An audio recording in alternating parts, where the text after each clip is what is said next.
गांव की सबसे सुंदर कन्या रूपमती का विवाह उसके पिता द्वारा बिना देखे ही एक अनजान लड़के से कर दिया जाता है। लेकिन भला कौन जानता था इस घटना से एक असामान्य नतीजा निकलेगा जो रूपमती को सन्न कर देगा। बहुत समय पहले एक गांव में एक युवती निवास करती थी जिसे लोग रूपमती के नाम से जानते थे, क्योंकि उसकी सुंदरता अतुलनीय थी। उसकी बड़ी बड़ी कजरारी आंखें, गोल चेहरा और लाल होंठ सभी को मोहित कर देते थे। उसका दुबला शरीर और घने काले लंबे बाल उसकी सुंदरता में चार चांद लगा देते थे। जब वह बोलती तो उसकी मधुर आवाज कानों में मिश्री घोल देती थी। जैसे जैसे उसकी उम्र बढ़ी, वह युवावस्था में प्रवेश कर गई और उसके पिता को उसके विवाह की चिंता सताने लगी। उसके पिता ने परिवार के पुरोहित और नाई को बुलाकर उचित वर की खोज करने को कहा। जल्द ही उन्होंने एक उपयुक्त वर ढूंढ निकाला और विवाह तय हो गया। दोनों ने एक दूसरे को पहले कभी नहीं देखा था और उनका विवाह धूमधाम से संपन्न हुआ। विवाह के बाद जब रूपमती ने अपने पति का चेहरा देखा तो उसके पैरों तले जमीन खिसक गई, क्योंकि उसका पति दिखने में बदसूरत और काला था। यह देखकर वह दुखी हो गई, लेकिन जब उसके पति ने सुंदर रूपमती को देखा तो वह अत्यंत प्रसन्न हुआ। शादी के बाद जब भी रूपमती सोने जाती, उसकी सास गर्म दूध में गुड़ मिलाकर उसे देती और उसे पति को पिलाने का निर्देश देती।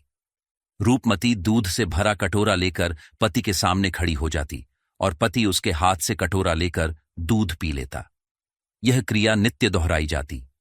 एक दिन पति ने सोचा कि रूपमती कभी कुछ नहीं बोलती और उसने ठान लिया कि वह उससे कुछ कहलवाकर ही रहेगा। उसने निश्चय किया कि जब तक रूपमती उसे दूध पीने को नहीं कहेगी, वह कटोरा नहीं लेगा। उस रात रूपमती दूध का कटोरा लेकर आई, लेकिन पति लेटे रहे और कटोरा नहीं लिया।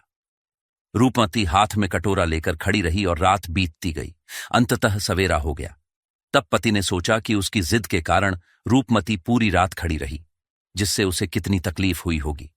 उसे लगा कि रूपमती उसके साथ प्रसन्न नहीं है और जबरदस्ती उसे अपने साथ रखना उचित नहीं होगा। इसीलिए उसने रूपमती को उसके पीहर छोड़ दिया। परंतु विवाहिता होने के बावजूद रूपमती अपने पीहर में भी प्रसन्न नहीं रह सकी और उसका चेहरा कुम्हलाने लगा। उसके माता पिता ने उसकी उदासीनता को देखकर चिंतित हो गए और वैद्यों और ज्योतिषियों से सलाह लेने लगे। अंत में उन्होंने एक प्रसिद्ध ज्योतिष के पास जाने का निर्णय लिया।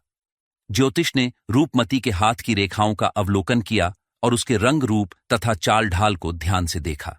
उसने कहा कि पिछले जन्म में किए गए बुरे कर्मों का फल वह इस जन्म में भोग रही है। पिछले जन्म में जहां उसके पति ने सफेद मोती दान किए थे, वहीं उसने काले उड़द दान में दिए थे। इस कारण उसे काला और बदसूरत पति मिला है।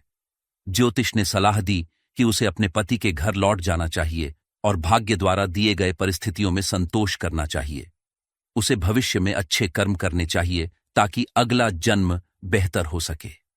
रूपमती ने ज्योतिष की बातों को समझा और अपने पति के घर वापस आ गई और उसने जीवन में जो कुछ भी प्राप्त हुआ उसमें संतोष कर अपना जीवन बिताने लगी। अगर आप अभी तक रूपमती की कहानी सुन रहे हैं तो हमें कमेंट करके बताइए कि आप हमें कहां से देख रहे हैं, ताकि हम आपके प्रदेश की कहानियां बनाकर आपको दिखा सके। जैसे जैसे समय बीता, रूपमती ने अपने भाग्य को स्वीकार करते हुए अपने जीवन को नई दिशा दी। उसने सीखा कि सच्ची खुशी बाहरी सुंदरता में नहीं, बल्कि अंतरात्मा की शांति में निहित है।